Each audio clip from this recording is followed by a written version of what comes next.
Have you heard about this personal and professional podcast? Coaching in Session with your host, Michael Reardon.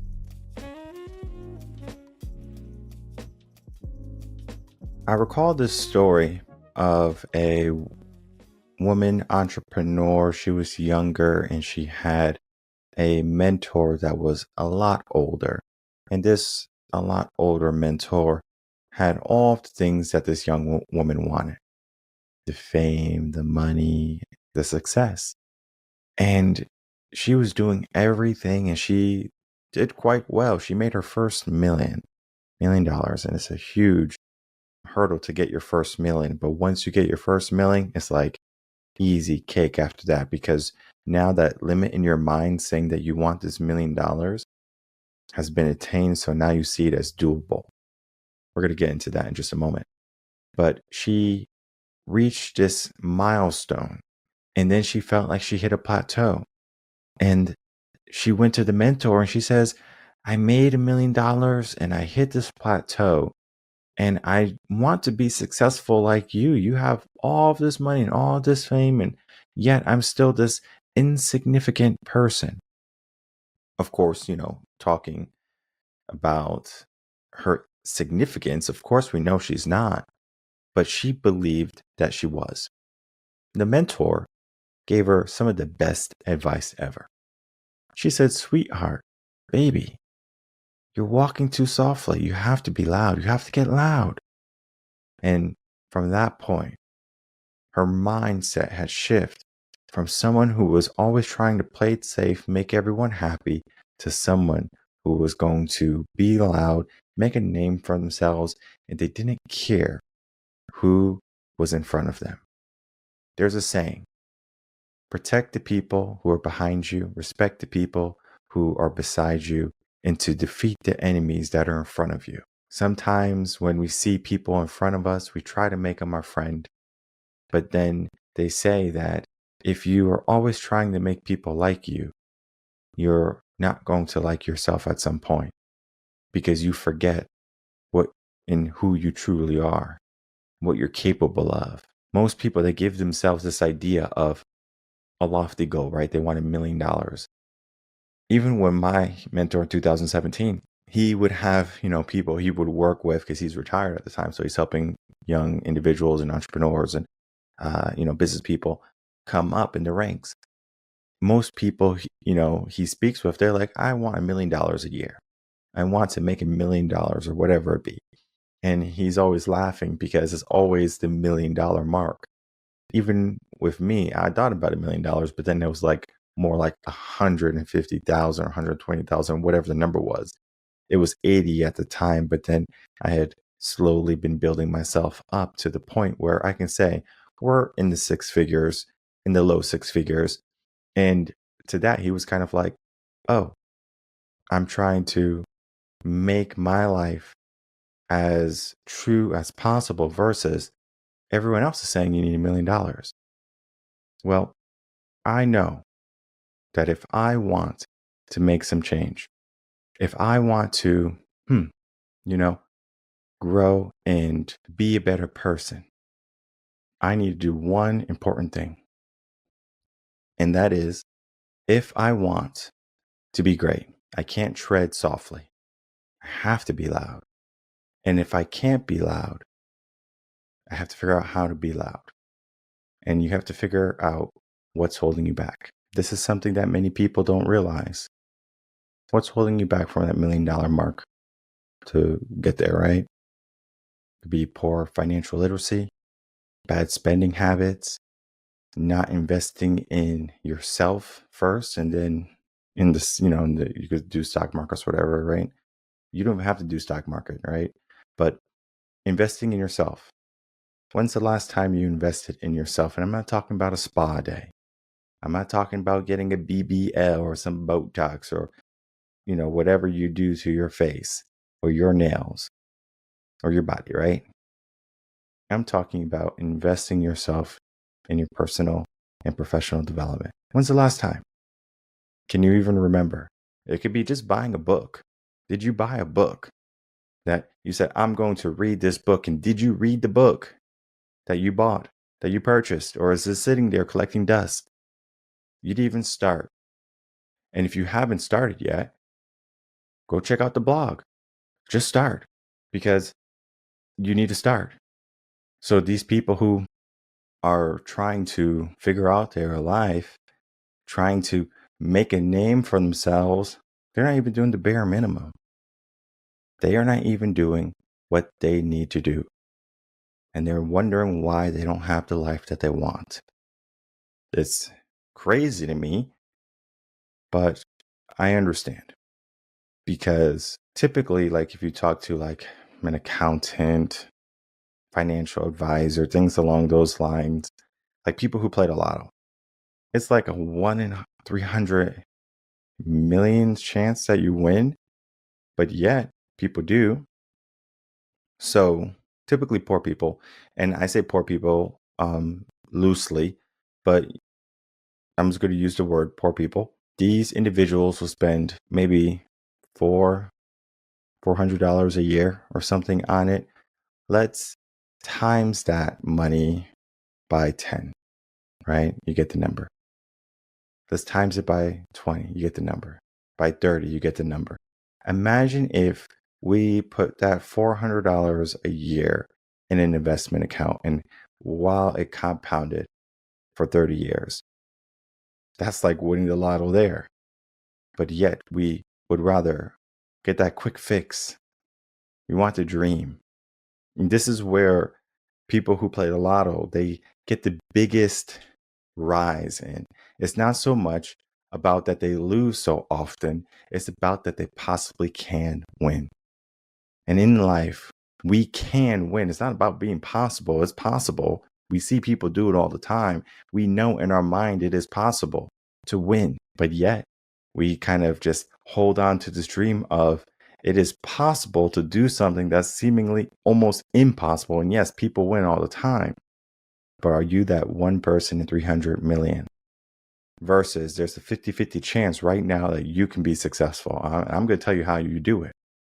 There's a 50-50 chance that you can win right now, today, tomorrow, next week, next month, next year. There's a 50-50 chance. And it depends on you. If you are going to be a person that's just going to haphazardly do things in life, and you're just going to leave it up to luck and leave it up to chance, and you're not going to take action, you're not going to start, you're not going to define your goals, you're not going to go after the things that you want, you're not going to stay committed and consistent to what you truly want in life, you're not going to get it. You're going to be that 50% that lose every single time. Now, look at the opposite. You want to be the person that wins in that 50%? You're going to be committed. You're going to be dedicated. You're going to have definitive goals and dates that you're going to go after. And you're not going to stop until you get them. You're going to get loud. You're not going to just simply tiptoe. You're not going to simply stay quiet until you're struggling for air, until you're grasping life and you're just begging for another second when you have all of your life ahead of you. You wait to the last moment to, hold on to life. I read about a touching story. It was on Facebook the other day. And it was a elderly couple where the woman was dying and she was on the sofa. The husband had seen her not doing well. She was having a hard time breathing. She wasn't looking right, more pale. And the husband was like, I'm going to call the doctor. And the woman says, no. I just want to go to sleep quietly. She didn't want to fight anymore. And it wasn't that she gave up. It was that she accepted peace. So she said, I just want to sit here, lay here with you, holding my hand. And that's what they did. They held hands and they talked about the past, the good times, maybe even some of the bad times. And then she slowly went to sleep. She was at rest. The story is not so much of one where we need to feel bad because death occurred. It's one that we can pay attention that life happened. Those two people who found love, who created a life together. That was not something that just happened. because our relationships today, our world today, it's like, if it works, it works. If it's for a moment, it's for a moment. I'm not in this for a lifetime. I'm in this for a moment. And most people, they look for momentary pleasures and happiness and comfort. And that doesn't lead to longevity. That doesn't lead to something substantial. That love that they had for each other was something substantial. Yet today, if someone falls apart, if there's some type of financial constraint in a house, yes, it can cause stress, it can cause anxiety, it can cause some marital problems, but it's not something that you just have to throw out a relationship for, or something that you can work through. And oftentimes when people, come into my office, or they are not here in Texas and they, work remote with me, one of the things that we're doing is we're looking at what needs repair first. What needs to be fixed? Let's look at what needs to be fixed. I have a saying, or I have a reference. Let's stop the bleeding, right? Because if we're bleeding cash, if we're bleeding happiness, or we're bleeding whatever, right? We need to stop that, because we need to start to repair. And then from there, we can mend, we can fix, heal, and then build. Our end goal is building. Sometimes people, they have a hard time understanding that they have to heal first. It's like you break your leg and you're like, okay, I'm still going to run my marathon. No, you're going to heal first. You're going to get better. And then from there, you can run 50 marathons. Let's focus on what we need to do right now.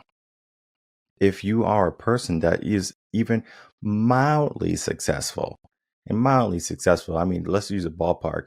You're making $50,000 a year. And if you are at that cusp, 45,000 around there, you can still consider yourself in this bracket, right? But I'm just going to use 50,000 as the blanket.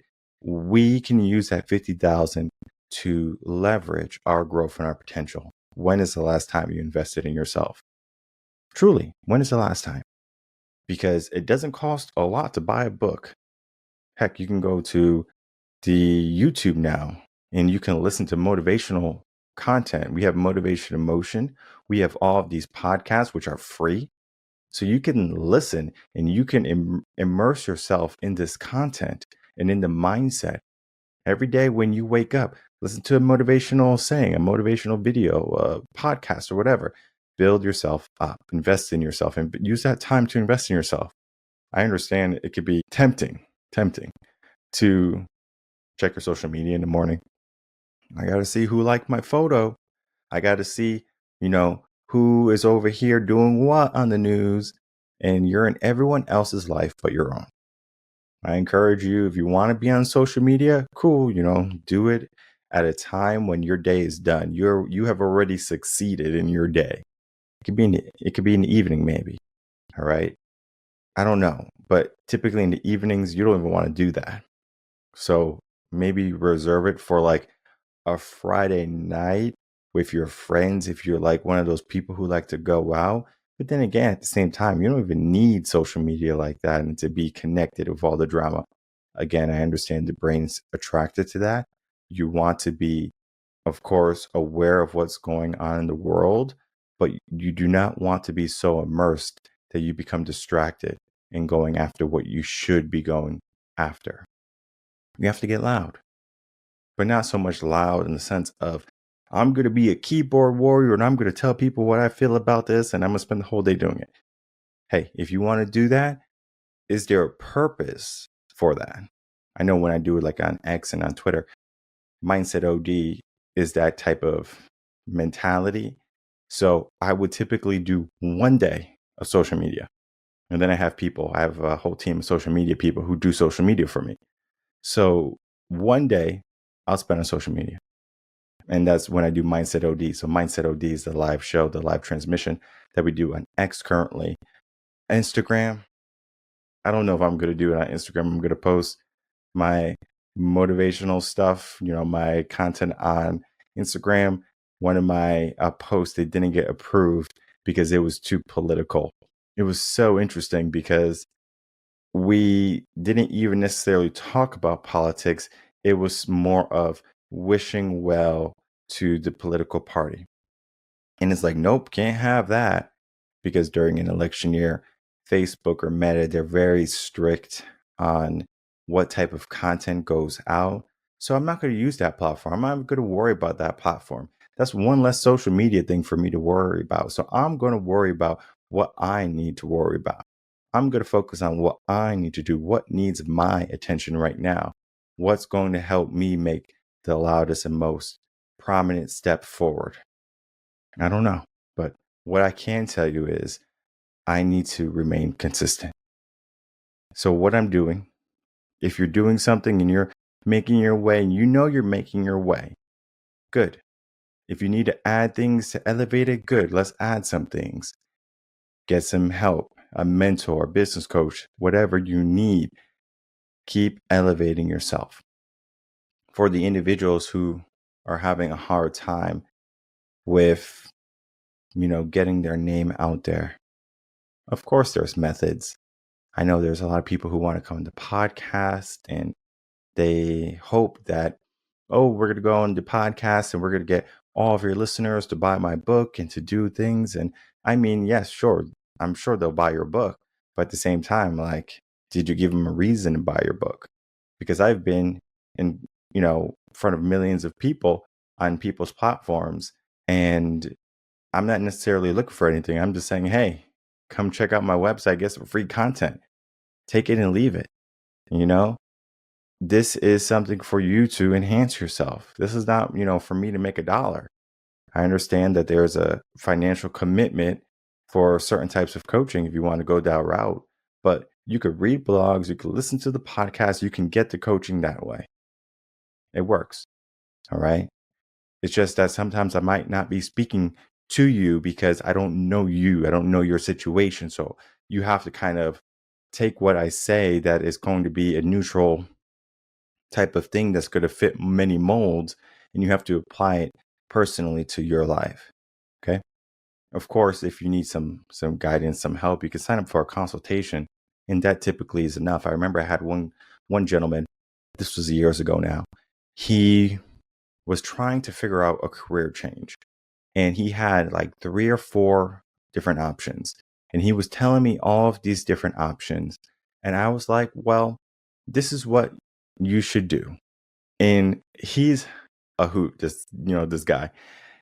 He was talking and doing consultations with different life coaches from all over. So he would do a consultation with this person, a consultation with this person. And before you know it, I think I was like number 5 or something. He basically said at the end of it, he goes, whoa, this was the best consultation that I had so far. And it's been, and you're like my 5th person. And I'm like, well, keep it going if you want to. But at the same time, you need to figure out what you need to do and take action. It's not so much about keep asking people. It's about, hey, let's figure this out. And the only reason I believe that he was able to say that I gave him the best advice is because number 1, I listened. And number 2, I gave him the pros and the cons for each of those different things that he was looking at. And then I asked him what was his end goal. And then he was basically telling me his end goal. And I said, these are going to be your most valuable things to help you get your end goal a lot sooner. And it's going to probably bring about the most happiness after speaking to you for only 30 minutes. Of course, I don't know him, the ins and outs and things like the nuances of the person, but you can get a good read on people. Most of the time, when people are trying to show themselves to another person, they have 2 options. They can be an open book or they can be a mystery. Doesn't matter what you are, we're going to find out who you are. The mysteries are always enjoyable because you have to ask clarifying questions to find out who they are. The open book people, you just kind of listen and you find the holes in their thinking. Those are the easiest ones to work with. But it doesn't necessarily matter if you're hard or you're easy to work with. What matters is if you're trying to do something and make your life better, you're trying to get loud and make a place for you in history, do you do it? And sometimes people, they have a hard time committing and remaining consistent because oftentimes they're that proponent in their life that is the obstacle They hold themselves back. All right. I'm supposed to lose some weight, but I'm going to go eat some ice cream and I'm going to go get some pizza. Or I'm supposed to, be looking for a new career, but I'm going to go on social media, or I'm going to go play video games, or I'm going to go out with my friends and go get turned up. Whatever it be, right? Are those things distracting you? Oftentimes they are. And even though you turn up at the club, it's only a whisper to how you can turn up in life. How do you show up when everything seems so appealing immediately? I can go to a club and get drunk and feel good for the night, or I can, listen to some motivational stuff and read some personal development books, or I can, build my company. It doesn't sound too fun, but the people who do the things that are daunting or more challenging today can celebrate like no one else later on. Dave Ramsey, he has a saying, live like nobody so one day you can live like no one, or you can live like nobody else.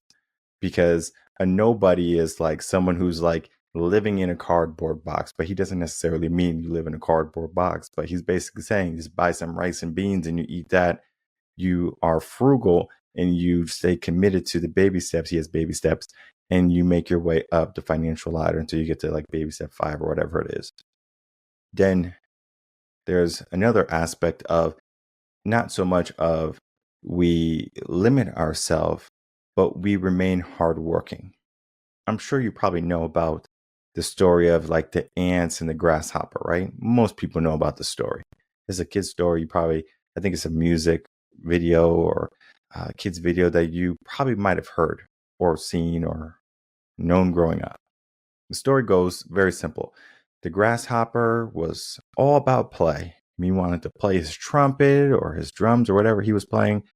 Sometimes it's different per story, but he just wanted to play. And it was summertime. And he's like, it's summer. You're supposed to have fun. He's telling the ants, come on, let's have fun. Let's dance. And the ants are like, sorry, we can't do this. We have to get ready for winter. And I'm like, they're getting ready for winter and it's summer. Think of like summer school, right? Or like summer vacation. Everyone's like, oh, summer vacation. I got to take it easy, right? I just work so hard. But summer can be that separator that separates you from everyone else. If you give yourself, like, I'm going to work harder than everyone else, you're going to separate yourself from the crowd. And that's what you want to typically do.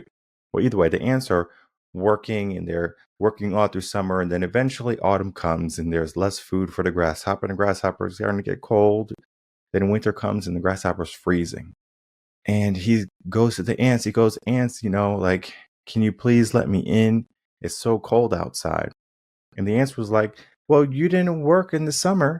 You just wanted to play and do all these things. And you didn't want to, focus on, that, what's to come. And the grasshopper was like, I understand my mistake. And then the ants let him in and they had a big party in the winter and they were eating and they were dancing. They were doing everything the grasshopper was doing in the summer.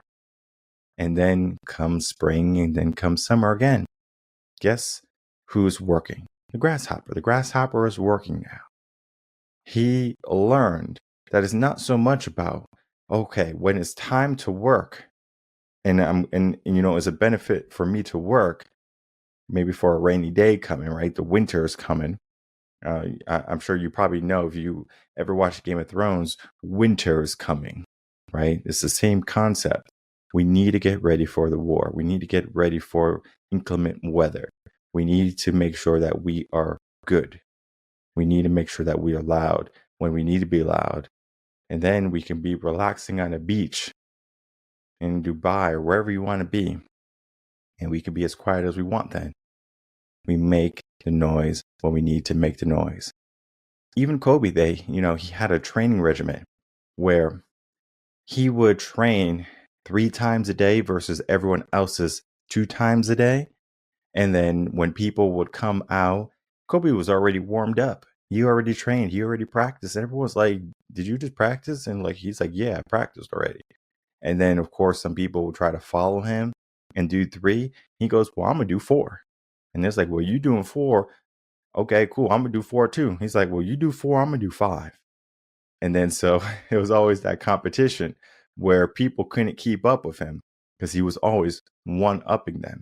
And he knew as long as he one-upped them, no one can ever reach his level. Of course, with age and time, of course, people can become great. But to what magnitude does that happen? Does it happen slowly? You're at a low level magnitude, or you're at an 8.0 Richter scale and you're knocking down buildings? It depends. But what I have to tell you once more is you have to get loud and in the things or toward the things that are important for you. Because if you are just going to haphazardly say, you know what, I want this in my life, but I'm not willing to do everything in order to get it, then you're just going to be someone who's in that constant ricochet of trying to do things and it gets bounced back to you, trying to try, something else and it gets bounced back. You're just going to, be in this confusion. And right now you need certainty. You need to understand your potential. You need to understand that if you are the person stopping you from reaching your true potential, you need to learn how to get out of your own way. What we do here at Reverend Concepts is not only do we help people identify what they need to do, we help them get out of their mindset, their limiting beliefs, and out of their way for good. Because if you can be the person that is your biggest support, your biggest cheerleader, of course, we are your biggest cheerleaders too, but if you can be that person on a consistent day-to-day basis, you're going to find yourself in a better place.